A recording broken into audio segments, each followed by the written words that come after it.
Google made a plethora of announcements today. Let's get to the phones first, both of which are available now to pre-order from the Google Store. The Nexus 6P, made from Huawei, runs on Android Marshmallow, features a Snapdragon 810 V2.1 processor, a USB-C port for fast charging, a 5.7 WQHD display, a 12.3 megapixel rear camera, an 8-megapixel front-facing camera, and dual front-facing speakers. Prices start at $499. The Nexus 5X, made by LG, is a 5.2-inch display phone. It has a Qualcomm Snapdragon 808 processor with a 1080p resolution, and it also uses USB-C for fast charging. The 5X includes a new fingerprint sensor on the back. Google's calling that the Nexus Imprint. This phone starts at $376 for 16 gigabytes. But for those of you who are nearing the end of your underwhelming 3-month free Apple Music trial, you might want to consider one of Google's other announcements. Chromecast Audio, the new tool, aims to do for audio streaming what Chromecast did for video streaming. The $35 device lets you stream Spotify, Pandora, Google Play Music, and other selected apps on Android and iOS devices to the speakers that you already have in your home. Google also announced an update to Chromecast that supports the latest Wi-Fi standards, adjusts to changing Wi-Fi conditions in your house, and makes it easier to plug into TVs with crowded ports.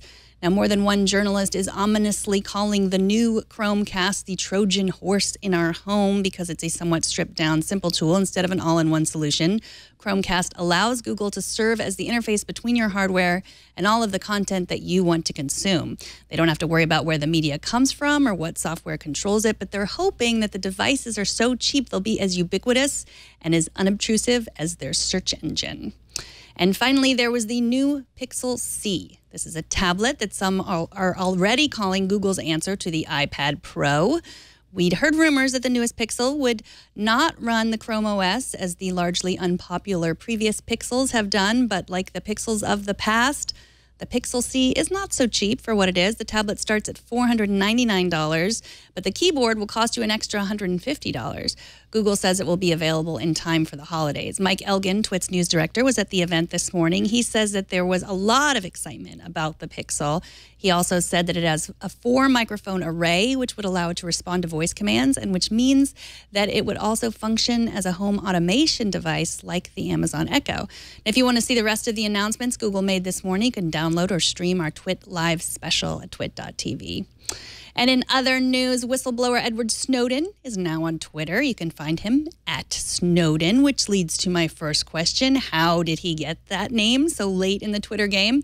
His first tweet was just, "Can you hear me now?" That was a play on those old Verizon commercials. As was noted by many online today, one of the first Snowden leaks was the NSA's secret court order compelling Verizon to hand over bulk data on all telephone calls in its systems. You can follow at Snowden to see his conversations with geek luminaries like Neil deGrasse Tyson, but do not expect Snowden to follow you. The only account he's following is that of the NSA. Now, is that our attention spans I see getting longer? Kurt Wagner and Jason Del Rey at Recode say that Twitter is coming up with a plan to allow tweets to exceed 140 characters. Now, it's a new product that will let people publish longer form content. This news is interesting. It comes on the heels of yesterday's announcement by publisher Medium that they had just raised $57 million in funding and are holding an event on October 7th to announce new features and partnerships. Medium was co-founded by Ev Williams, who was the co-founder and former CEO of Twitter.